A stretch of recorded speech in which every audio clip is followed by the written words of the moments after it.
I'm sure that looks familiar. Hard to believe that they don't even put any paint on those things when they put it together. This is the pedal group for a Club Car Precedent, and this happens to be a gas model, and it's running the Kawasaki 350cc engine in it.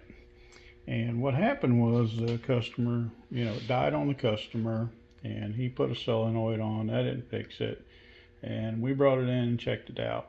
And what the problem was the gcor, and not the M core, but the gcor went bad.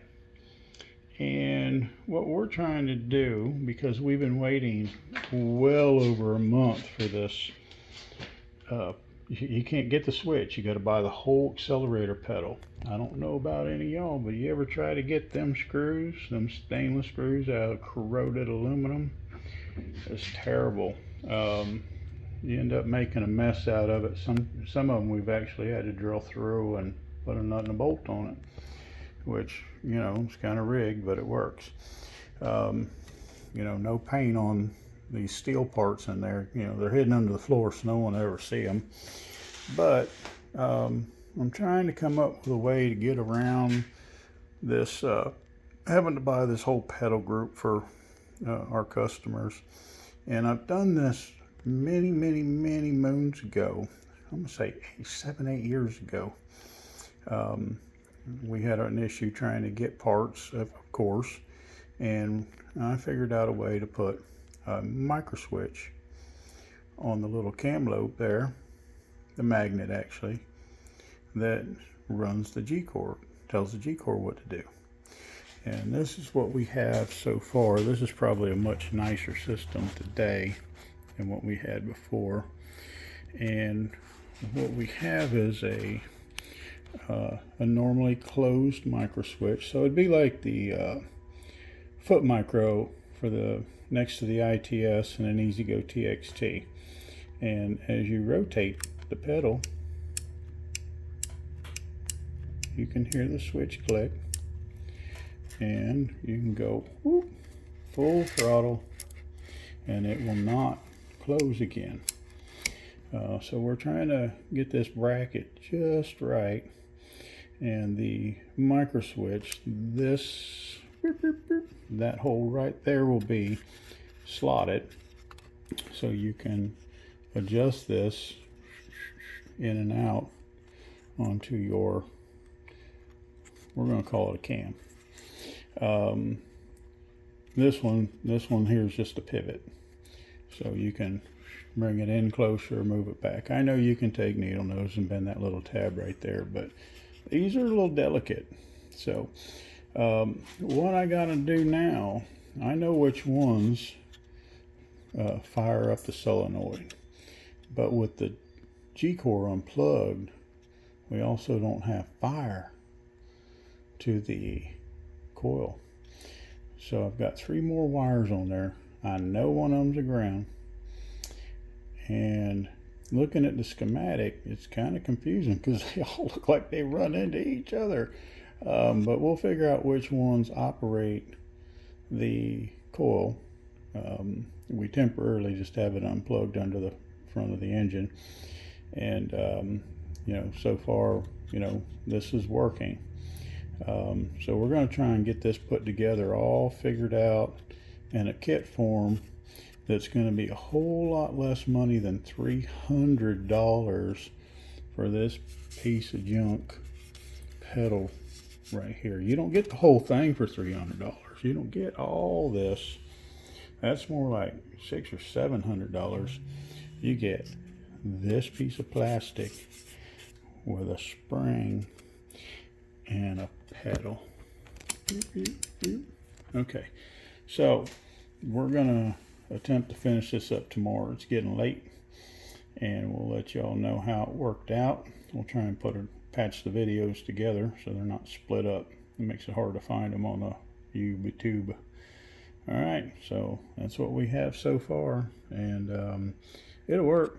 I know it'll work. I can't remember what the other 3 wires are doing in there, but I'll figure it out. We'll be back. Which on the little cam lobe there, the magnet actually, that runs the gcor, tells the gcor what to do. And this is what we have so far. This is probably a much nicer system today than what we had before. And what we have is a normally closed microswitch. So it'd be like the foot micro for the next to the ITS and then Okay, we're back on the gcor re-engineering here. We had to notch this little section out right here with a die grinder because our nylock nut on the back side right there is going to interfere with the it's setting down in there. So it just slips over that boss in the back right there and falls down into the groove. Go ahead and press that, and then we put in this little stainless Phillips head screw right here. I think I know I mentioned earlier that we were gonna put an elongated hole on this back screw right here so you could, you know, get your adjustment in for the activation wheel arm. I think we're going to end up drilling and tapping the plate and make this a fixed item on the plate. And I know I said that's delicate, but if we get this thing dialed in just right, you may not have to adjust that arm. So we're still working on it. We'll get to it. Okay, are we back? Yeah, we're back. Okay, so we're gonna screw that into one of the original holes that held the gcor on. And don't go getting crazy with it, because you're screwing into plastic, and that went on pretty snug. So there we can have it. Okay, that is click. You can hear it. Click, click. Okay, that's going to activate our solenoid, and we're going to try and mass produce these plates and everything, make it into a kit form, so it's pretty straightforward going on. And remember to hang on to this part. It will come out, but it doesn't come out easy. It kind of clips into place. So if we find that this is coming out, you know, while people are using the car, we'll somehow figure out a way to make it stay. But it was the easiest thing to cam off of to activate the switch, and we're using all stainless hardware on it. And if we do go with a drilled and tapped plate here, mounting plate, we not only won't need the nuts, it'll make it easier to change out the microswitch later on down the road if it fails, and then we won't have to notch out this piece of the plastic right here. So as soon as we figure out the other wires that's killing the coil, we'll update you on that. Okay, so we got pedal group back on the car, and we had to extend the white and the orange. The orange to common, the hot, so it's on common, and the white's going to normally close, should be NC. And now when we hit the throttle, come on, all right, let's try this again. Okay, so we had to extend the orange and the white, and that's what's going to go to your little micro there. This is the start circuit for the solenoid, and the white, the orange is the common, going to come. The white's normally closed, and when this switch opens, it feeds power to the solenoid, and the car will start. So now I got to deal with the green, blue, and black, and figure out how that is killing the coil, sending the coil to ground, so it will not fire. So we need to get rid of that. That is the part we cut off of the old gcor. We're hoping that we can find a much simpler more economical way of replacing this instead of having to buy the whole pedal for the stinking thing, which getting them stainless bolts out of that aluminum, corroded aluminum, no doubt, is a little bit taxing on you. So we'll try and figure out these wires and get back to you. Alright, final step, other than putting it back together, closing everything up. The 3 additional wires on here.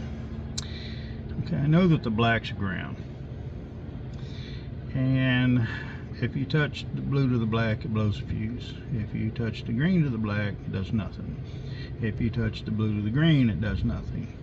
So currently I've unplugged